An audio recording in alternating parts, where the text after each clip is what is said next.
Você com certeza ouviu e leu bastante essas duas palavras na última semana: recuperação judicial. O pedido da Americanas bagunçou o mercado, deixando investidores, funcionários, credores e todos nas expectativas dos próximos passos. Mas afinal, o que é um processo de recuperação judicial e por que ele é tão temido? No Aprenda a Investir dessa semana, respondemos essas perguntas, além de contar o que aconteceu com a Americanas e outros 3 casos famosos do mercado brasileiro.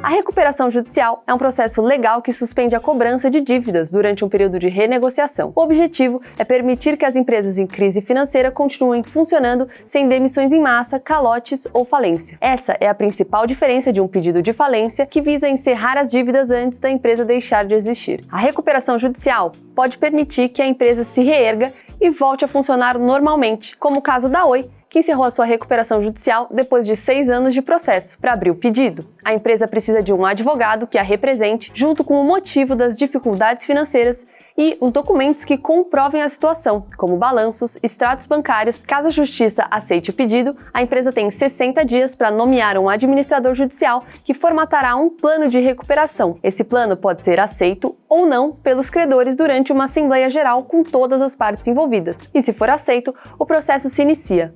Se for rejeitado, a empresa tem a falência decretada. O prazo médio para a resolução da recuperação é de 2 anos, mas é comum que dure bem mais que isso, como foi o caso da Oi, que eu já citei. Mas qual o real impacto de um processo desses na ação das empresas? Além de afetar o valor de mercado e o preço das ações, no caso do mercado brasileiro, uma ação em recuperação judicial sai imediatamente dos índices da B3. Isso pode gerar uma grande perda de liquidez, uma vez que fundos e ETFs passivos têm que replicar esse índice e, a partir do momento em que a ação sai do índice, eles precisam tirar essa ação de sua carteira. Dessa forma, o grande volume das vendas, somado às expectativas negativas para a empresa, causam uma queda no valor das ações. Mas na prática, o mercado brasileiro tem alguns casos famosos e eu vou te contar alguns deles para que você possa entender melhor tudo o que envolve esse movimento. Começando pela Americanas, o mais recente e chocante caso do nosso país, que pediu recuperação judicial alguns dias depois da descoberta de uma inconsistência contábil na ordem de 20 bilhões de reais nos balanços da empresa. O pedido já foi aceito e atualmente o processo aguarda o plano de recuperação. A dívida total passa dos 40 bilhões de reais, fazendo com que a recuperação judicial da Americanas seja o segundo maior caso do mercado acionário brasileiro. O maior deles foi o da empresa de telecomunicações Oi,